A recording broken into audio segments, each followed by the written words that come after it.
Hello everybody and welcome to another video that is a recommendations list of games that you should buy on this Steam fall sale. If you didn't watch my last video on this subject, it was covering roguelikes. You should go give it a watch. I'll put a link in the description.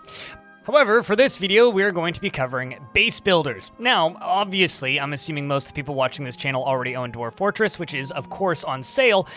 But we're going to be talking about games that are similar, perhaps inspired by, or maybe just simply fit into the same genre, or are a little bit further out there. So let's dive in. The first game I would like to recommend is Oddrealm. Now, Oddrealm is a game that's been in development for quite some time. It initially started as a paid-for build on itch.io and then eventually moved its way over to Steam Early Access. This is one that has some pretty slow development, if I'm going to be honest. However, when an update comes out, it's the size of your average full-price DLC expansion pack. The game is quite cheap and is currently discounted because of the fall sale. It's a 30% discount, which is pretty deep for a game like this, and it is a very solid little game for that asking price. It doesn't have the depth or the complexity or the overarching world size of something like Dwarf Fortress, but what it does have is character and personality. There are multiple playable races in the game that play very differently.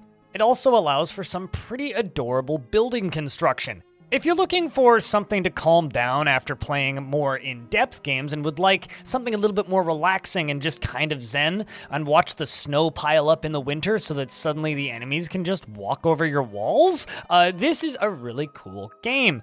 It does some things similarly to Dwarf Fortress, but also some things very differently. Most notably, it does have Z levels, and that confuses a lot of new players. But if you're experienced with Dwarf Fortress, this one should feel right at home. And honestly, I think this game deserves more support than it gets. The developer is releasing it out of early access soon next year, so the price is going to increase again, meaning right now is probably the best time to actually pick the game up. The next game on my list is another one that's in early access that's soon to release. This is KeeperRL. If you've ever played Dungeon Keeper and were like, man, what if Dungeon Keeper but a roguelike? Well, that's what this is. So to be clear, the base building mode is not a roguelike. It's very much a kind of you build up a base and you defend it against incoming treasure hunters. However, it does also have a roguelike mode where you and a party can go out and raid villages and then murder things, kind of almost adventure mode-esque. Again, this is an extraordinarily ambitious little project that I feel like is flying under the radar. It is releasing out of early access early next year as well, and also very much worth your time and money. If the asking price for the game, however, is a bit steep for you, only 20% discounted, there is a free version on the developer's website, and you can also simply pay for the game by donating to charity. Both things that I recommend you do if you are interested, or alternatively, simply support the developer by buying the game on Steam. The third game on this list is a recent release, and this is one that I've spent a little bit of time with off-stream since my initial impressions of it. It's a rather slow-paced game, but Dot Age is actually a really compelling, almost board game-like experience in the colony sim genre.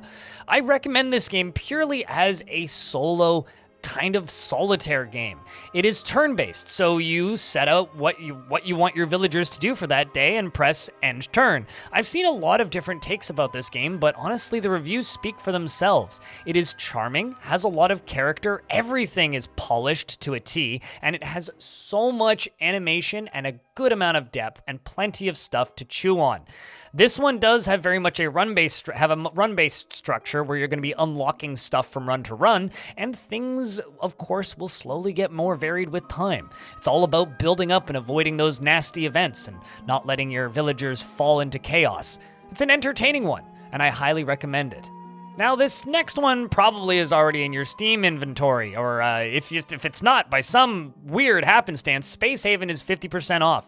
If you haven't touched this one in a while, this one's been in early access since 2020. I've played it maybe once a year since it's come out, and I've put about 40 hours into it. I do quite enjoy Space Haven. It is a weird one. It has some issues, in my opinion, with the combat. Certain portions of the game I think could be more fleshed out.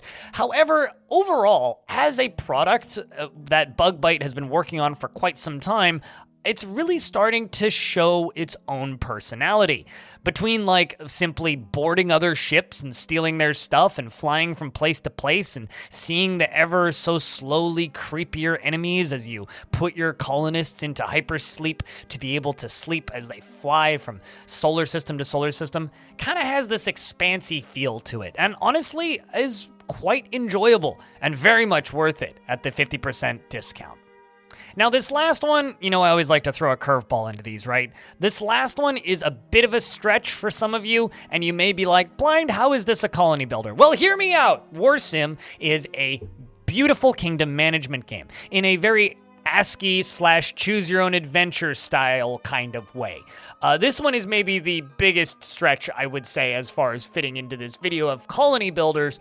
But WarSim is something special. It generates a world with randomly generated creatures, and it populates it with personalities and different types of things that you can encounter. And then you, as the king or queen or whatever title you give yourself, after making it through character creation, you proceed to either gamble away the kingdom's riches on snail races in the far north, or maybe you go to war and become a absolute warmonger. Maybe you make peace and free the slaves and become loved among everybody until you get taken over by a demonic empire because you made a deal with the devil in the black market. This game is really cool and has kind of like this almost text-based Banner Lord or Mountain Blade kind of feel to it. It's like somebody took Crusader Kings, a kingdom management game, a base builder, and made it playable with 9 keys on a keyboard and an enter button. It's neat and very cheap, and I recommend WarSim wholeheartedly. Thank you very much for watching this recommendations video. People liked the last one, so I made a second one. If you would like to see more videos like this, I'll only do these during sales, I swear. You can find more Dwarf Fortress content on this channel than you can reasonably watch in a lifetime, and I stream on Twitch at twitch.tv/BLINDIRL. Thank you very much for watching, and I hope to see you in the next one.